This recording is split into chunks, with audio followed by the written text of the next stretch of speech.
Welcome to the Humans versus Retirement podcast with me, Dan Haylett. This show will help you navigate the intricate financial and non-financial landscape of retirement planning, investment and income strategies, and the human experience beyond the traditional work-life paradigm. Join me as I delve into the challenges, triumphs, and unexpected journeys individuals face as they transition into this new phase of life. From experts across many different areas to personal stories, we uncover the secrets, insights, and practical tips to empower you on your retirement journey. Whether you're just starting to consider retirement or already enjoying this chapter, this podcast is your guide to making the most out of this remarkable phase of life. Now, on to the show.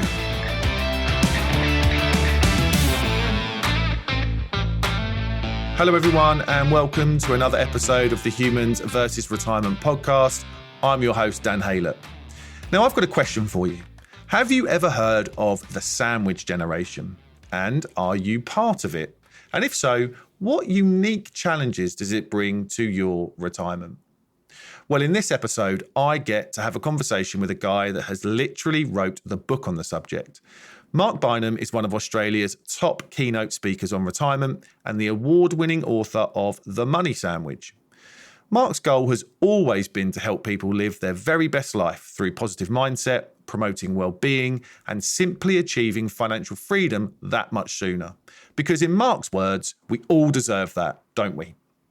In 2019, a turning point occurred in Marc's life when he underwent open heart surgery, prompting a re-evaluation of his 30-year career as a financial advisor, including 4 years as the national president of the Association of Financial Advisors in Australia.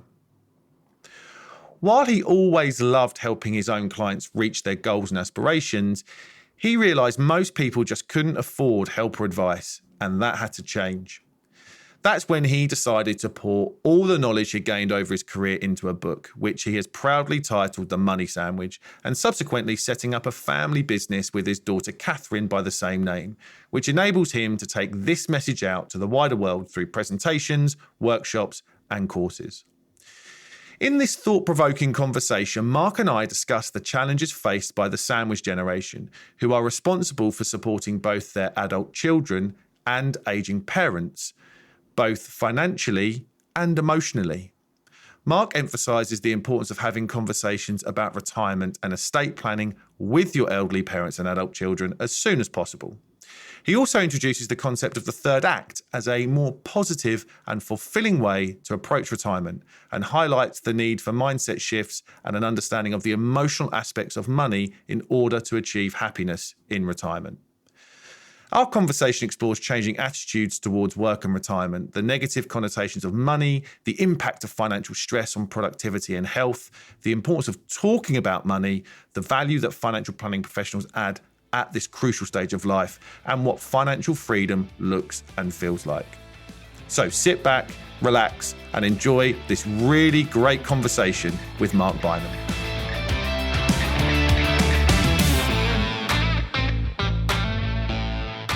Marc Bineham, a very, very warm welcome to the Humans versus Retirement podcast. Oh, pleasure to be here, Dan. Thank you very much for inviting me on the show. Marc, I can't wait to have this conversation with you. You are literally the other side of the world in the beautiful city, or just outside the beautiful city of Sydney. So I've got my coffee and you're on your after dinner drinks, right? So I really appreciate you. Appreciate you joining me, Marc. You've got a wonderful business called The Money Sandwich, which I'm going to get onto in a second.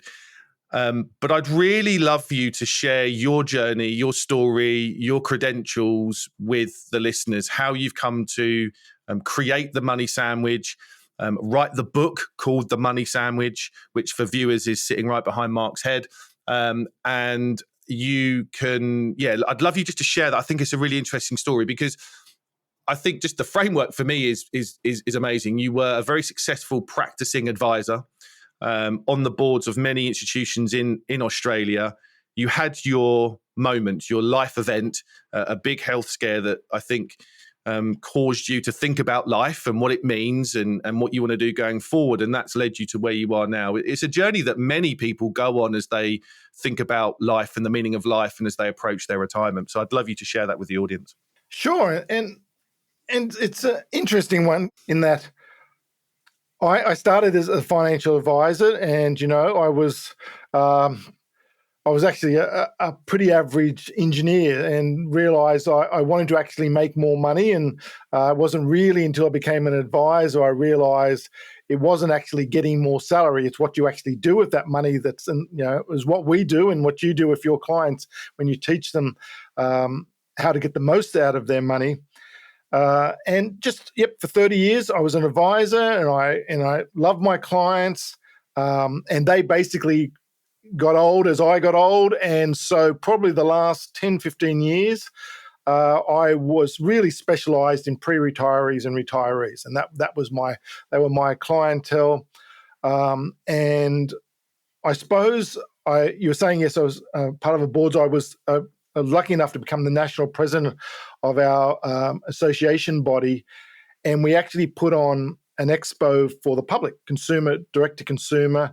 And it was really seeing people, and advisors can sometimes with their clients be in a bit of a bubble that you don't really see in Australia. And we're only about 15 to 20% of people get advice, and mainly those are retirees. So the majority of the general public don't get advice.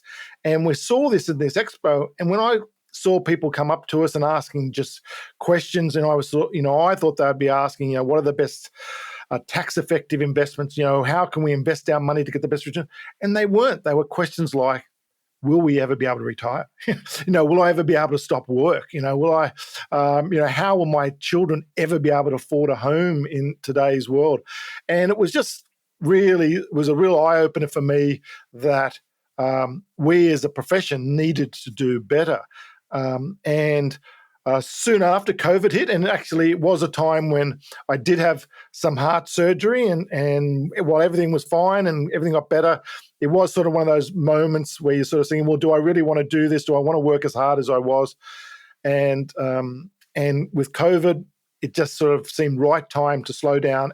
And I thought, well, if I'm going to stop, one thing I want to be able to leave as a sort of, legacy or something similar, was that I wanted to write a book that what I was doing and the way I was helping my clients and even divorcees or anyone who was approaching retirement and wanting to know what they would do. I thought, well, if I write a book, at least there's a $30, £15 solution that's there, low-cost solution, so that anyone can just pick up the book, and anything I would basically run through or talk to my clients about retirement, there was a low-cost solution, and thought, yep, that's it, I can retire.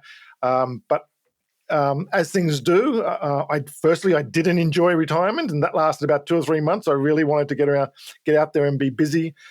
Enjoyed talking about this, and the book actually opened a lot of doors. I started my own podcast like you're doing.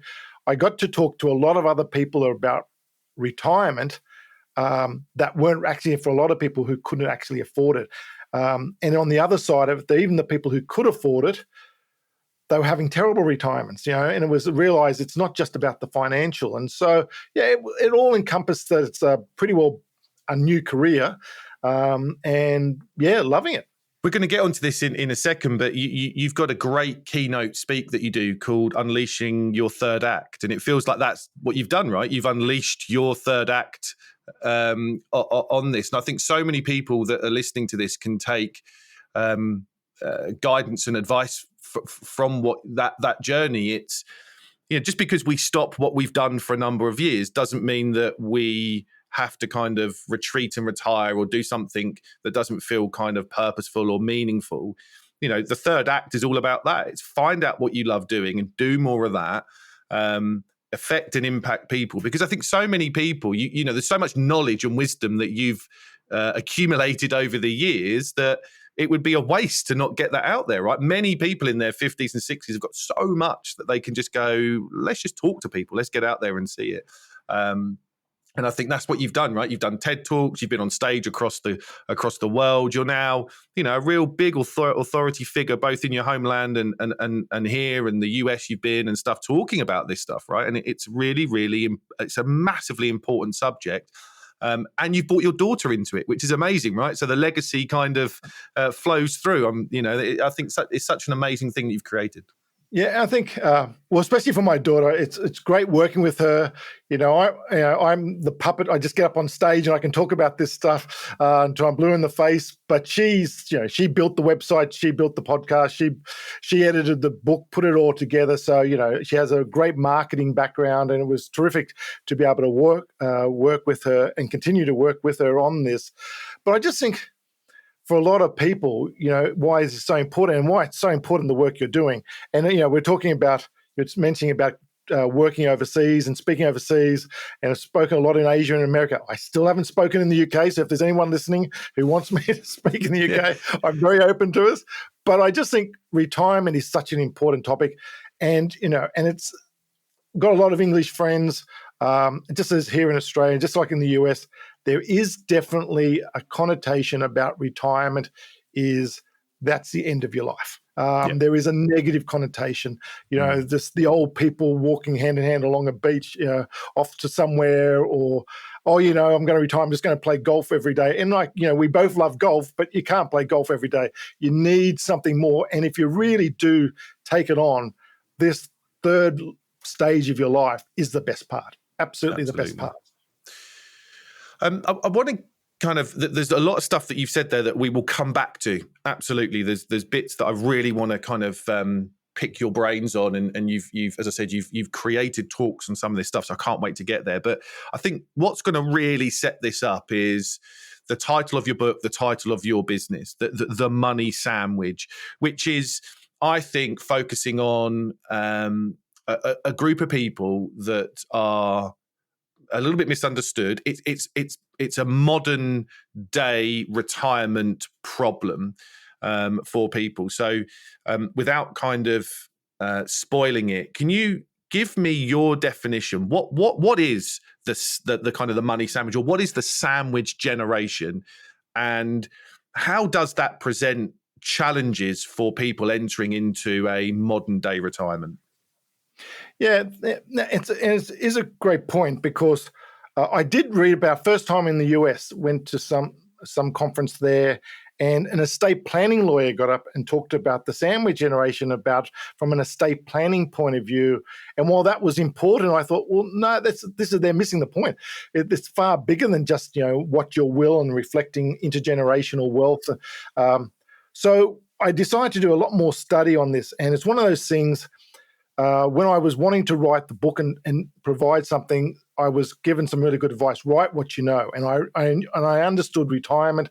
I understood my own situation, my friend's situation. And, we're around dinner tables, and the topic would always be, one, what will retirement look like? Two, we've all got adult children and they're still living at home, especially a lot of children came back to home when COVID happened.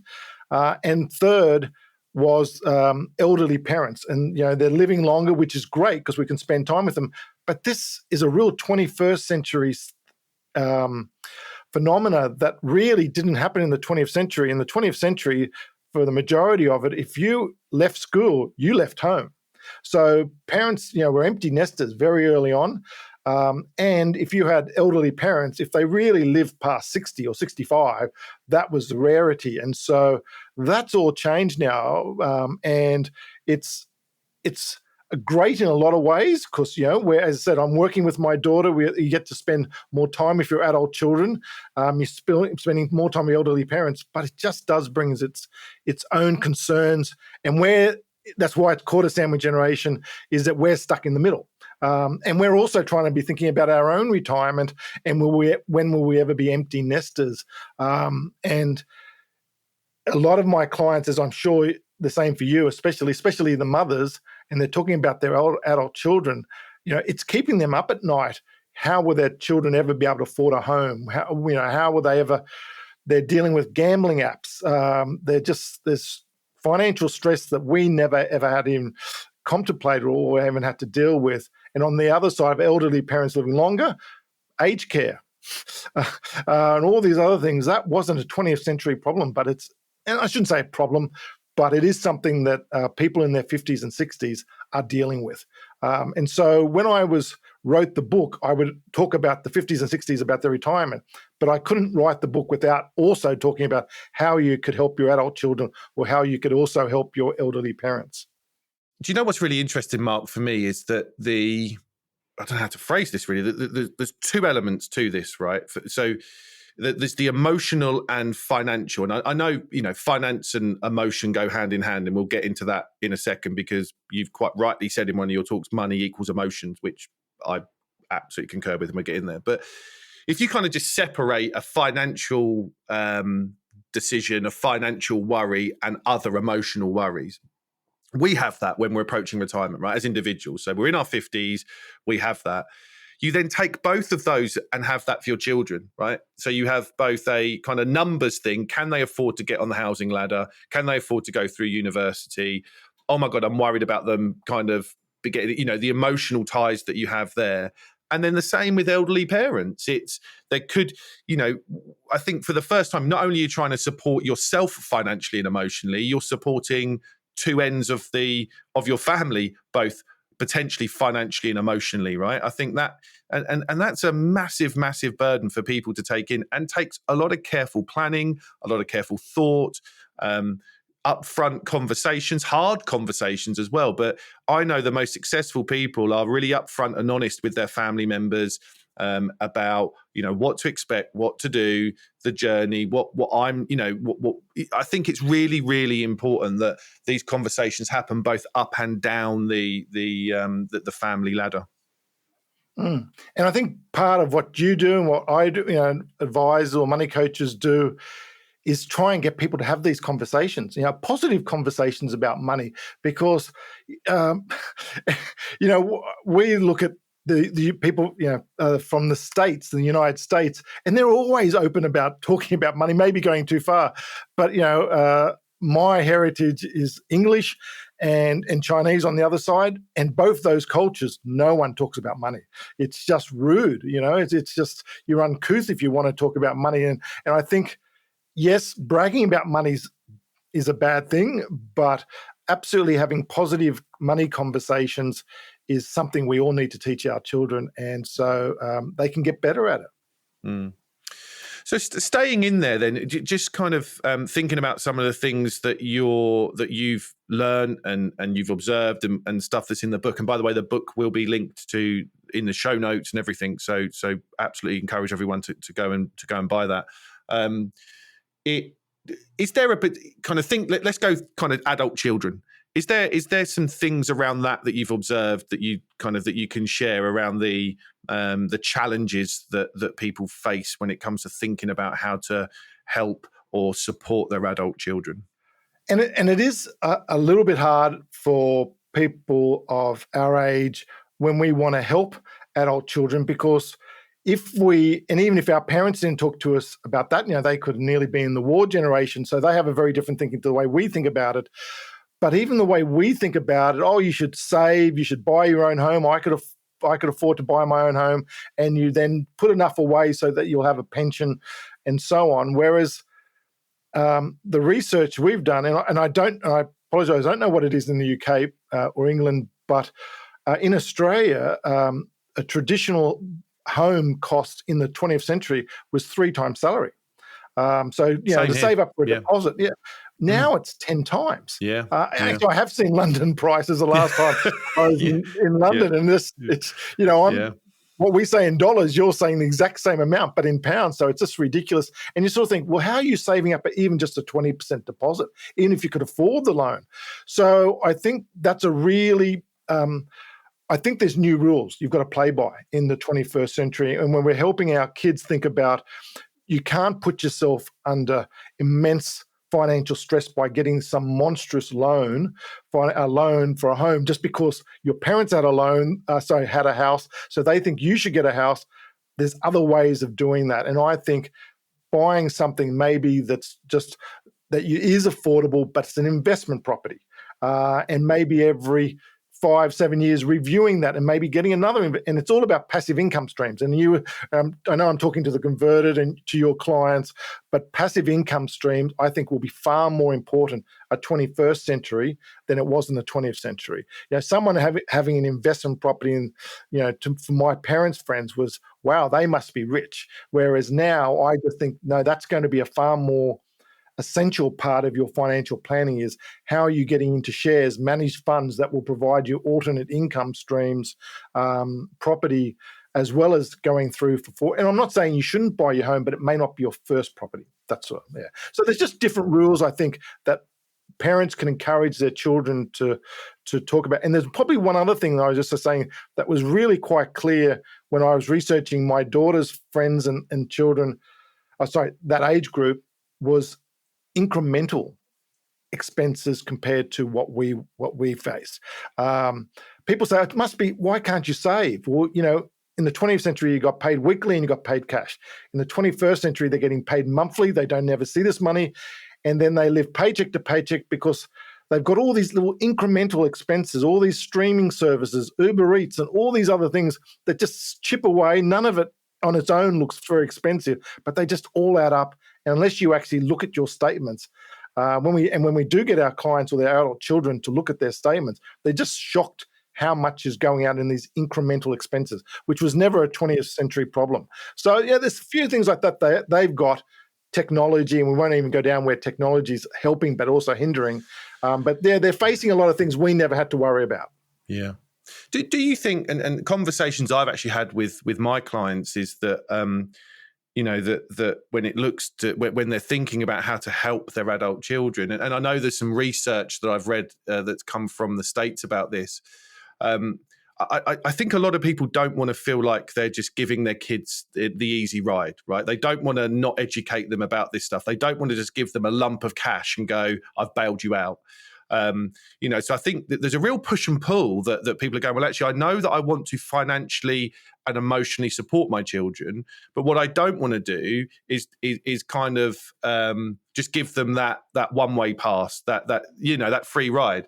I mean, there's some research from the States about how, in terms of gifting money, how parents that are regularly gifting money to their children feel less. What's the word I'm looking for? They don't really feel like they're doing much of a difference, and they rather than those milestone moments. So regular gifts to children feel like it's more of an easy ride. I'm going to pay you back a monthly salary so you can afford your Uber Eats and your Deliveroos and all of this stuff that you can get. And you think I'm going to do everyday living expenses, and that's not a great thing to do. If they want a car or a deposit for a house or wedding or this amazing once in a lifetime holiday trip, that's the potential better thing. And I think a lot of people are going, how can I structure this in a way that I don't feel like I'm just letting them off the hook with finding out about life and money and giving them lessons? Have you come across that? Yes, and I think that is actually not a serious problem, but is becoming more and more of a concern, because people who, and especially the boomers that they're talking about, in that, they have built up equity. Their homes, without them even knowing it, have just grown to such an extent. So they actually have wealth that they may never have had before. And one, they're worried about that this will be passed on and then their children will just waste it. But also, in the meantime, but because they're living longer, in the meantime, can we help them? And I'm seeing a lot of simple strategies like, okay, we're not just going to give you the money, but if you save half the deposit, we'll match it. There's got to be something that you've got to build in discipline and accountability, and show me that you're working towards something and I will help you. We see a lot of people who and I don't know the rules in the UK compared to Australia, but guarantor for a property is very different to guarantoring for a business. And if it's just to help them get into it, it's some way of unlocking the equity in your property that you can at least help your children get into it for the deposit. And then when the property grows, you drop off that guarantor part. So there's things like that. But yeah, you just can't give it to them. It's just, there's no appreciation after a while, and you do need and they do need the education. If they went and did a money course or something like that, then absolutely you could pay for that money course. And that's what I have a lot of clients who are in the retirement, pre-retirees or retirees. And I sort of say, especially when a lot of them say, oh, I wish I had come and see you 10, 15 years ago. Well, I said, don't make the same mistake with your children, because they're going to get just as busy with raising a family, their careers. Use some of this money to buy courses and make sure they go and attend them, because their future selves will definitely thank them. Yeah. No, great advice, Mark. Great advice. If we kind of go then the other end of the scale then, so what are your observations when it comes to it probably tilts towards more emotional support rather than financial potentially for aging parents. But, how does that affect people when they're thinking about their retirement and planning their retirement when they've got elderly parents that are living longer in their 80s and 90s and their kind of health has dropped off? And, what's your observations around that area? There's a term that I heard, 20, 30 years ago, and it's just stuck with me. And it's called having the conversation. And it's the conversation with your elderly parents, and especially people do get older. When they get older, especially say the father or the paternal side of the family, where they feel like, I was always in charge, everything will be fine, don't worry about it.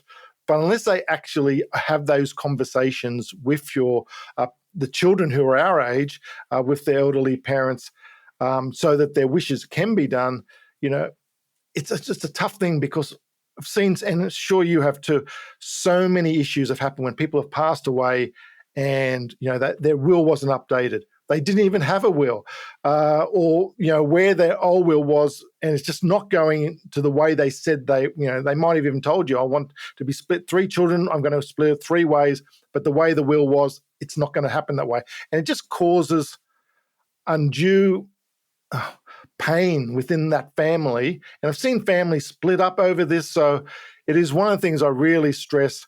And I'm sort of sometimes, it's even someone like ourselves who is the third party who can actually say, okay, even if your father or mother don't want to talk to you, I'm happy to go in as a third person just to make sure everything's okay. Even if they're saying, just so if you can feel the sleep at night, sort of keep you up at night moments, just to say, have they got a will? Is it updated? Is it what they're doing? And you can go in there and just chat to them, and they're far easier to talk to you than they would be to their own children, which is crazy, but that's just the type of the world we live in. But I do think if you can do that, invite your parents over, and maybe it's an incremental thing that you just want to raise it. Is everything okay? If something happens, if you had to go into an aged care home, what are the sort of things? And hopefully it never happens. And there's often you hear about, you're only going to take me out of here in a box type of thing. But you just got to raise these conversations and just not ignore them. And if you can do that, it can just stop so much future pain. So that's the big one for me. But just if I think on the aged care side of it, it's especially, and realistically, men pass away earlier than the women. And so if it's your mother who's now becoming quite elderly, 80, 85, and we had this with my mother-in-law, you sort of think, oh, I've got plenty of time. I can get an enduring power of attorney or guardianship. I've got plenty of time. She falls down, unfortunately breaks a hip. The doctor says she's not going back home. Find an aged care home for her, within the next week. It's never not being prepared for. So I think having those conversations, just so you're prepared, hopefully it doesn't happen, but just you're prepared is just, it's just all about communication.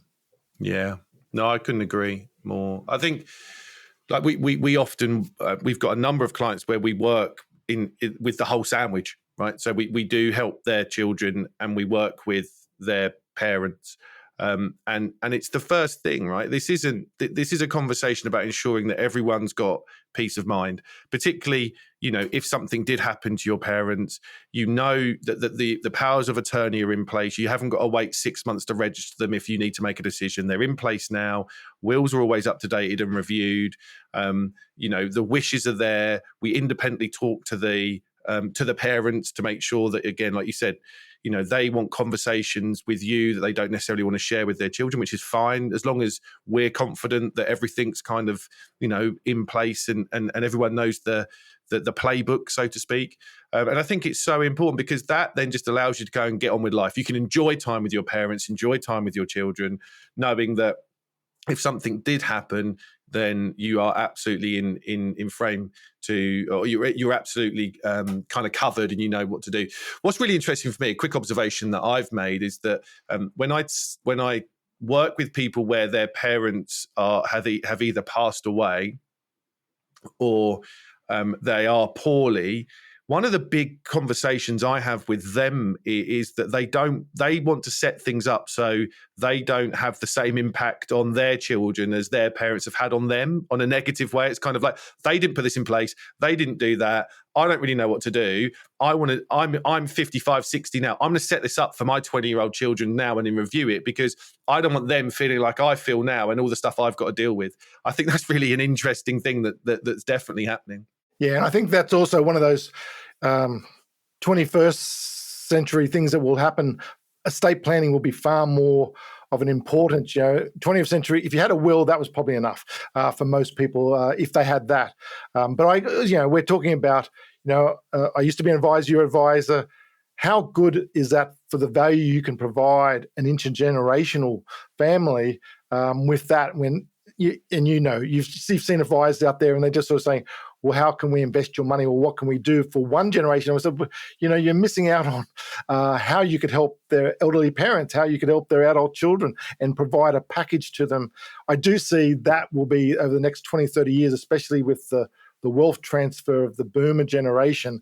There is just going to be so much call for that type of value that advisors can provide. Hi everyone, Dan here. I just wanted to jump in real quick to say that if you are thinking about or unsure where to start with your retirement plans, then I've put together what I believe to be one of the best free resources for you. My Retirement Toolkit is packed with videos, guides, webinars, worksheets, blogs, and podcast episodes, and is completely free to download. Just go to the show notes where you will find the link. Now, let's get back to the show. Marc, I want to move on to a couple of things that you've on your website. You've got some really fantastic resources and materials that will travel over to the UK in terms of their relevance. So again, links will go onto the show notes. But you've got some details of some of the keynote speeches that you do, which I think are really fascinating. And we mentioned it right at the start of the conversation about unleashing your third act. And you've got this really great framework. It's called Unleashing Your Third Act, 6 Keys to Retirement Worth Living. Why is third act, that kind of,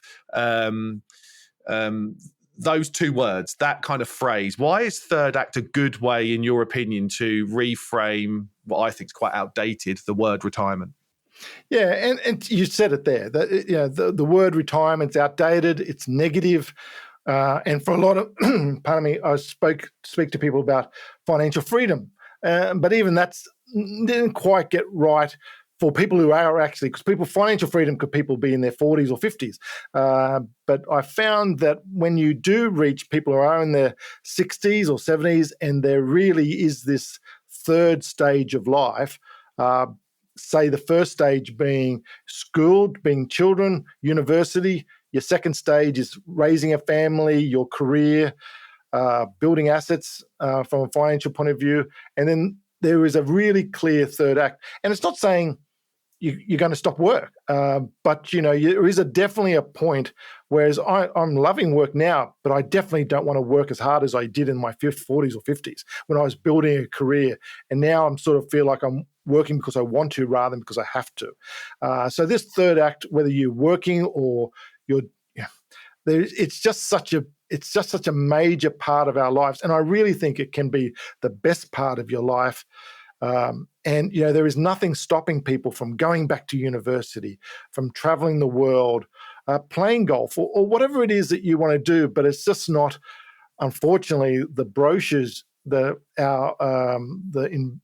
the retirement and investment profession, it just old people walking along beaches, and it's just you just sort of it's far more interesting than that, and just so much opportunity now. And as long as you have your health, that's a really big part of it. There is just so much opportunity, and so I thought the third act, which is usually the climax of any theatre show or musical or play, and I just thought it sort of fitted well. Yeah, no, I absolutely agree. I love these reframing. I interviewed a guy called Mike Drack, who's Canadian. He's been on the podcast, become a really good friend and a really good author. And he's created a little bit of a movement. He wrote a book called kind of Victory Lap Retirement, and it's the same thing, right? It's kind of you're now on your victory lap. There's almost that kind of, the third act of your career, that victory lap that you're going to go on. And I think, we really need to. One of my big pieces of advice for people listening to this that are approaching retirement is just to get creative in thought about this. Reframe it, redesign it. Think of it as your third act. Think of it as your victory lap. Think of it as your second half. I don't know, but stop saying that you're retired. You're just now doing more of the things that you love doing, less of the things that you don't like. Taking control back of your time, investing a bit more in your health. And enjoying this kind of freedom or independence that you've got that's out there. So yeah, I agree. What do you give me a flavour of what some of those 6 keys are? We don't have to go through them all, but is there anything that you think is really important that you would want to tell the listeners? I think it is because too many people, if they come to see you, or they came to see me. It was always the financial. Will I have enough to retire on? And that is important. I get that. But for me, from my own research, I split the 6 keys or 6 challenges into 2 groups. What are you going to do, and how long can you do it for? So for me, the first group is, what is going to be your challenge? What is your new challenge? If work was your challenge, you can't just sit there on a couch and watch TV from now on. You need something mentally stimulating you that will be there. And people say, I'm going to lower my handicap for golf, for example. No, you need something mentally to challenge you. That's a really big part of it. You need a community. For a lot of people, if they have a career, their work is their community. And all of a sudden, they hit an age, they stop, and that community, their emails, they just stop, and they're just lost. And I think it's the Sardinians who live the longest on average, and its number one reason is the community. People, they know every day I'm going down to a local coffee shop or market area, and I'm going to meet my friends and sit down, talk, have a laugh, enjoy life, and community is a really big one. So the first group, what are you going to do? It's the challenge, it's the community, and it's actually your relationships. And I'm sure you found couples will come in and see you, and one says, okay, I'm going to retire and we're going to travel the world. And the other one says, well, we're going to backpack across UK. And they look at each other and say, what? I didn't know. And they don't even talk to each other about what retirement looks like. So I think relationships, there's some terrible stat in Australia that I think the second highest rate of divorce is 2 years after retirement. So we do need to get relationships right. So to me, that was it. Challenge, community, relationships. And the other side is just simple. Yes, you do. How long are you going to do it for is you need your physical health. You need your mental health. And of course, you do need to have enough funds to cover that. And it doesn't need to be, people also say, I need millions. You don't need millions. You just need to get it working harder for you. So it is important to see people like yourself on the financial side. But physical health, mental health, financial well-being is really important. So yeah, they're the 2 groups. Brilliant.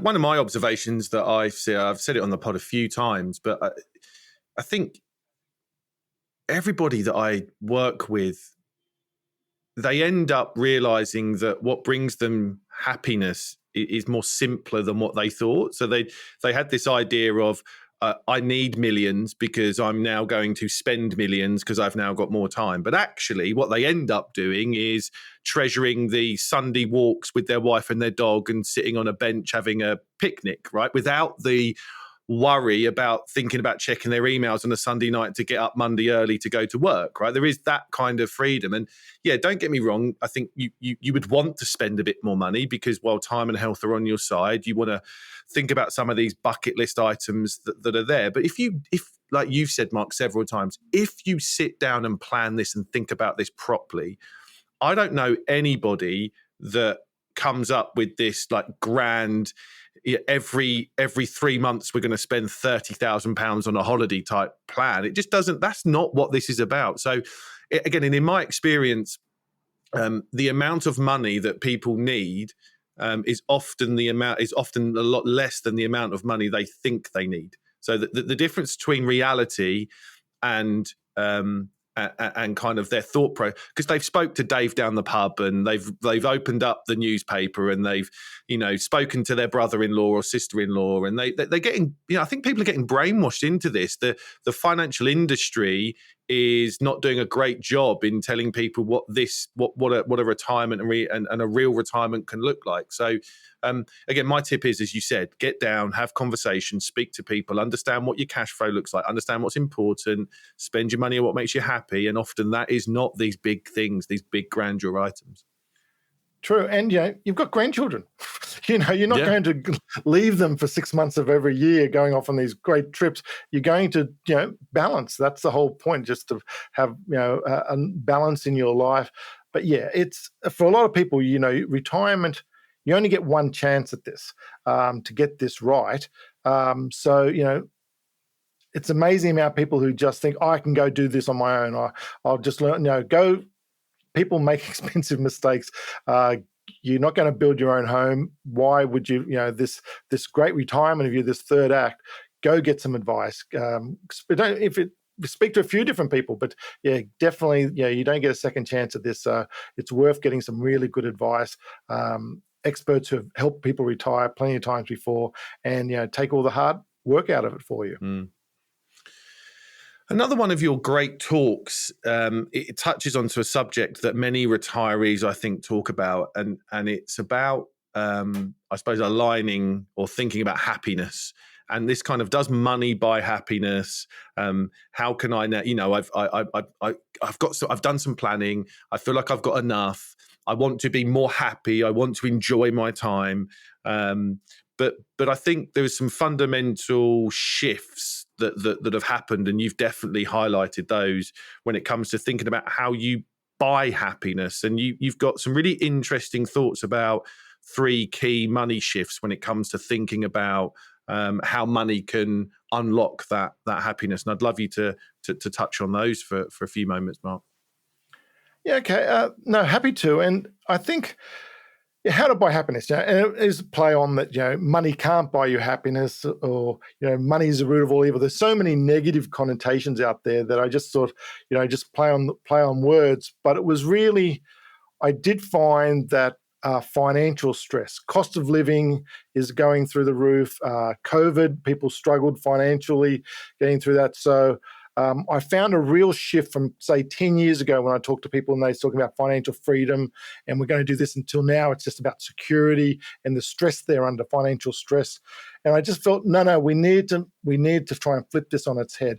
And for a lot of things, it's a lot of it's mindset for things like that I think, as I said, people due to technology, due to just the way things have evolved, there is financial stress that was never around in the 20th century. So I just think people just need to know, if they know the rules to play by, it's just so much easier. And that's one of the 3 key money shifts I talk about. One is you just need to know the new rules. As I was talking about before, about buying a home and building passive income streams, you just have to think differently about this. People are living longer. And where people could get away with, I think, in the 20th century, where they would invest their money, and majority of people kept their money in banks. That's not going to do it in the 21st century. You've got to get your money working harder for you. It's not going out, putting it into cryptocurrency, but just understanding that, getting really good advice and getting help on that. So I realized, the first money shift to help people be happier when it came around money was understanding there is a different mindset. and there is new rules to play by. The second one was that money, and you touched on it before, money equals emotion. We get taught at school that money is basically maths, and maths is logical, where money is totally not logical. People know what greed feels like. They know what envy feels like, of feeling poor, poverty. They're all emotional based. We all go out and do some retail therapy. It's a term, for that dopamine release. So spending money is absolutely can make us feel good, but it can make us feel terrible.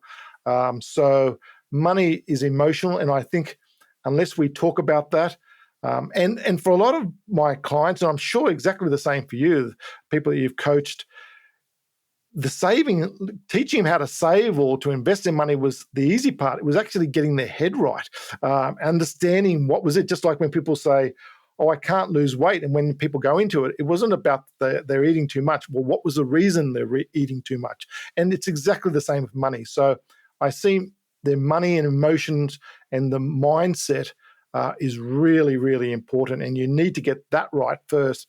And then it's easy to work on how to save, how to reach a goal. And really that led to the third mindset that we sort of came up with was, if we can get rid of financial stress, all the time we're wasting on financial stress, we could redirect all that extra time into, building better relationships, creating innovations, making this a better world. And life is all about creating memories that last a lifetime, I often say. And I think the third mind shift was, money should be about making you happy because it's creating memories, experiences. And so it's all about outcomes. And I think advisors are definitely getting better at that. We're not trying to pay your mortgage off. We're trying to build a lifestyle, allow you to go walk to Machu Picchu, to travel, spend time be able to spend more time with your grandchildren. All these sort of things are outcomes based. And I think that's far better, because I think in the 21st century, people are busier. People with their careers, with their work, with their families. And, people like Richard Branson and all these other entrepreneurs, they pay people millions to give them back time. And I think that's a real problem in the 21st century. We don't have any spare time, and we're always rushing. And I just think if we can actually take some time off to realize what are the most important things, what are the outcomes we want, what are the goals we want to achieve, we'll be far better off. Such a wonderful kind of framework, Mark, and you've delivered this as a TED talk, which is on your website. Yes. Again. So I think there's about 15 minutes. I listened to it the other day, and it was fantastic. So I encourage everyone to listen to that. I couldn't agree more. I do a lot of sketching, as you've probably seen, and I try to kind of put these. I'm no Banksy, but just trying to put something down, that taking complex situations and getting them more simple, and trying to punch people in the face with them a little bit and go and hit them home. And one of my most viewed and downloaded sketches is one where I say, kind of, look, retirement is a human problem, not a maths problem, right? We've got it the wrong way around. And if we realize, as you said, that money equals emotions, and it's not logical and not rational. It's irrational and unlogical or illogical. But that's fine, because that's what it does, right? And I think the big tip for me is that we focus too much on the spreadsheets and not enough on the human. And as you said, I think that's a fundamental. And on the outcomes thing, I think again, it's so interesting, isn't it? I think people have. One of the questions I ask myself all the time is, why do people have such difficulty in spending their money on experiences and creating memories and that stuff?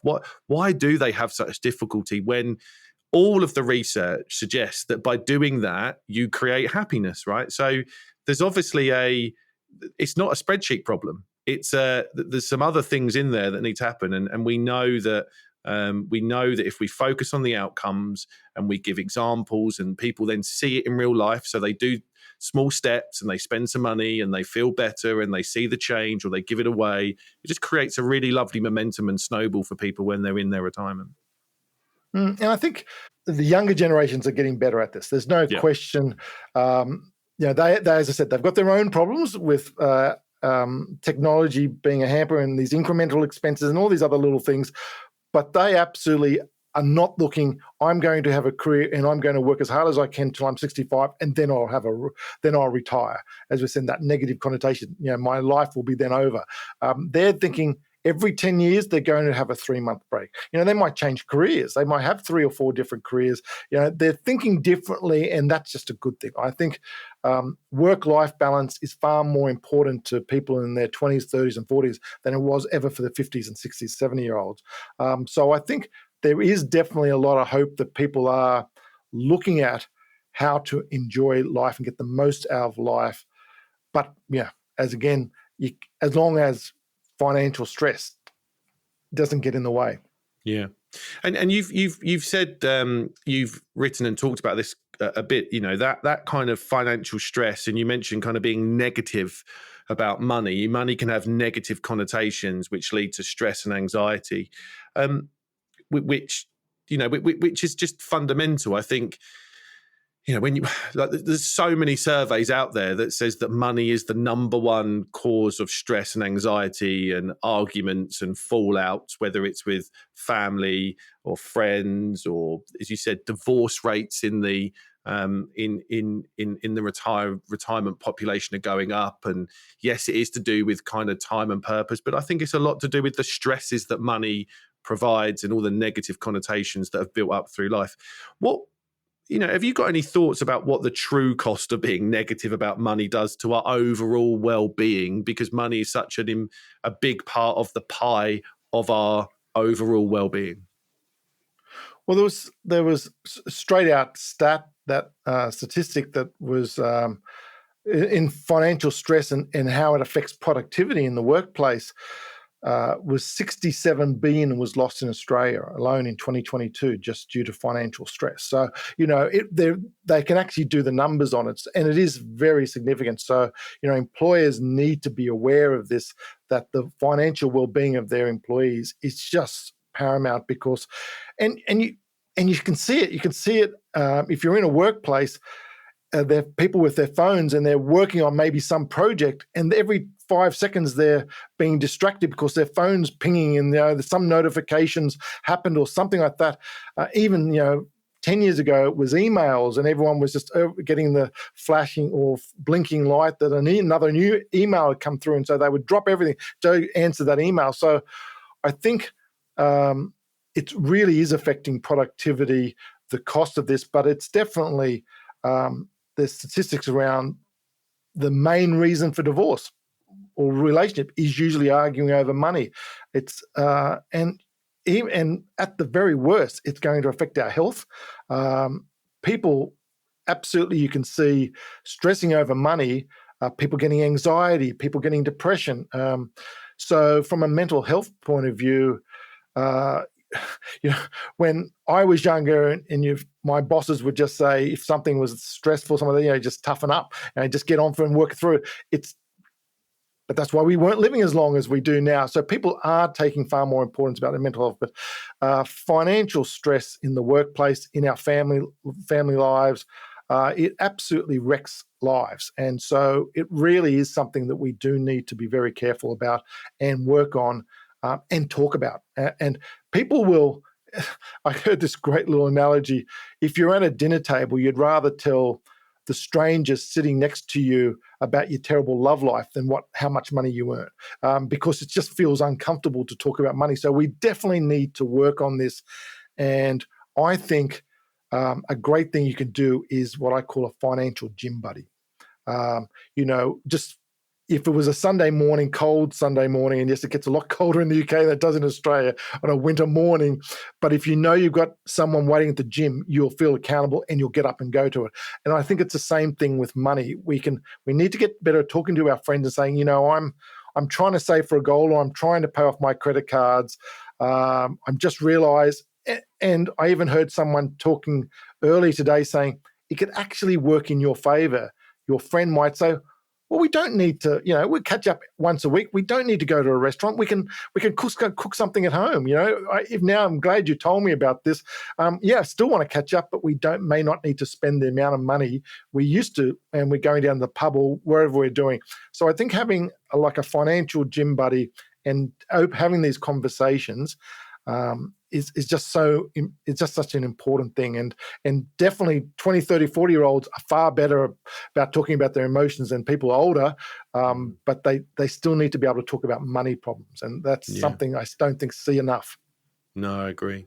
I've said on the podcast before, but I'll tell you the story very briefly. I started working with a new couple 2 or 3 years ago, and had an initial conversation with them talking about stuff, and the wife stopped and she went, I feel really uncomfortable talking about this. She said, actually, Dan, I'd rather be talking about our sex life than our bank balance. She said, I genuinely, it's like, it's stuck with me ever since. And it's kind of like, well, yeah, and we're not even talking about wider family. We're talking about people that have been married for nearly 30 years that are just really uncomfortable talking about money to each other because they've never had that conversation.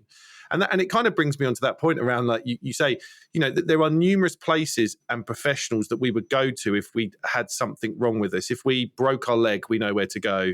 If we do feel mentally unwell because of some other thing, that there's if you're that there's pastors or vicars if you're religious and you have your beliefs.